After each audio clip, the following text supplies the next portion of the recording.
She's brilliant. There's no argument about that. She has a tendency to look beyond the obvious. She's a visionary. Empathetic, and that's really reflected in our foundation's mission. Passionate about her causes, kind. Caring to the point that worry sometimes consumes her. She's a loving, precious woman. Hilarious, but just so fun to sit at the dinner table with. So she's an impressive individual. She's dynamite. The first time I met Mrs. Crook, I was a newlywed social worker and she was starting Shibe Center.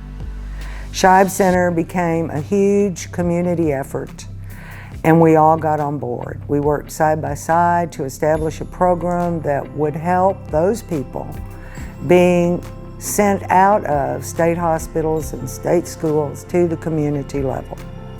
And we were very successful. I noticed during those years that she also drove for Fish, which was a program of local women who transported people to doctor's appointments, to run errands, to do things they needed to do. She was involved with community action projects. She was Meals on Wheels before there was such a thing.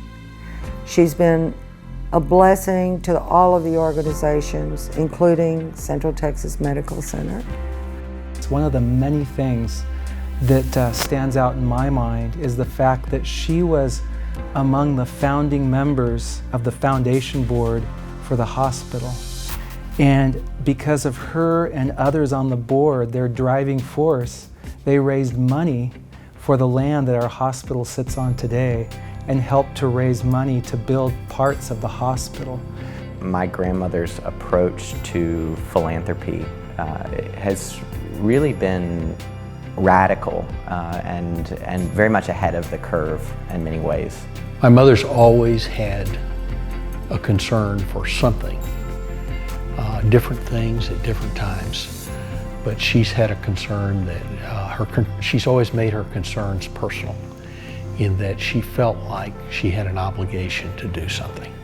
Her desire to help those outside of our community, in addition to what she does in San Marcos, but the fact that she has thought for decades about people on the other side of the world, people that she would never encounter in her day-to-day life, but that her heart and her empathy sort of extends that far, is really amazing and unusual. She focuses on the needs to stop starvation globally, and her foundation is working hard on starvation, nutrition, and the correct delivery of services. Yeah, I mean, she talks about how she saw, the news footage when she was a young mother, and the idea of these hungry kids, and how that would feel as a mother not to be able to provide, for your children, and the effect that that had on her. I remember in grade school, her the organizational meetings for the crop walks. That raised money for World Hunger Relief, and that was the beginning, I think. The foundation is focused exclusively on global nutrition, and at this point we are now providing well over 1 million women and children with life-saving nutrition programming in East Africa, in the poorest and most remote communities in Uganda and Tanzania and South Sudan and Kenya. And I get to travel to those places about once a quarter, and it does not take long when you're in these communities talking to these women and children and to their husbands and their community leaders to understand the impact that my grandmother's philanthropy is having in their lives. I've also seen the impact that it's had on the people around her, just by virtue of her example. And so I think it's had a tremendous impact on myself and my sisters and our family as a whole. That started with her reading to us when we were, tiny. And she read probably 2.5 hours every night. They were books that I think were supposed to give us the message. You know, they were books like The 100 Dresses, and they were the Dickens novels where you have lots of suffering. You know, The Death of Aslan on the Stone Table. It was really, I think, supposed to give us the message that we had it easier than a lot of people have it, and that we needed to be mindful of that. And so she got that across to us. We knew we weren't the center of the universe, for sure. We never complained when she was late picking us up for school, because we knew if we did, we'd get a long lecture about how lucky we were and exactly what she'd been doing that day. She was a terrific mother, and she saw our real needs in a real way.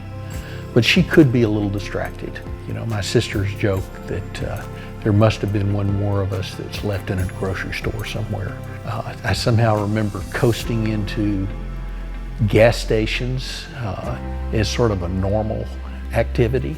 And this was just part of the fact that she was completely disorganized and she never knew. I frankly don't remember knowing there were gas stations. Basically, you would run out of gas, you would get bumped home, and then somebody would bring you some gas in a can. That was the way we did it.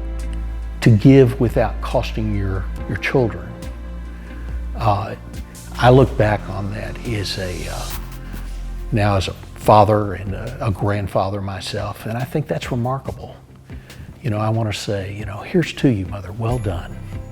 She is a kind, warm, and extremely generous individual, and I feel fortunate to be able to pay tribute to her this evening. I am sad only because the three women you see in this video, Dolores Crittenden, Ophelia Vasquez-Philo, and Johnny Armstead, are not alive to have the opportunity to do the same. How they would have loved to share their stories with you. You know, Mrs. Crook clearly has a heart for making our world a better place, one life at a time.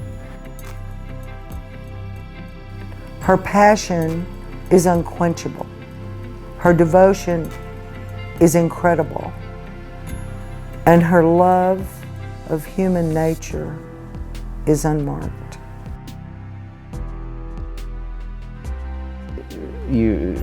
Oftentimes you realize in retrospect that she had a plan for what we were doing all along.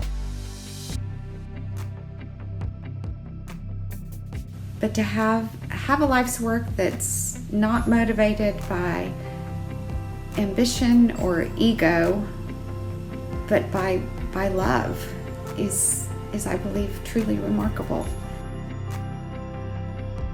That's the kind of thing that really makes for a legacy.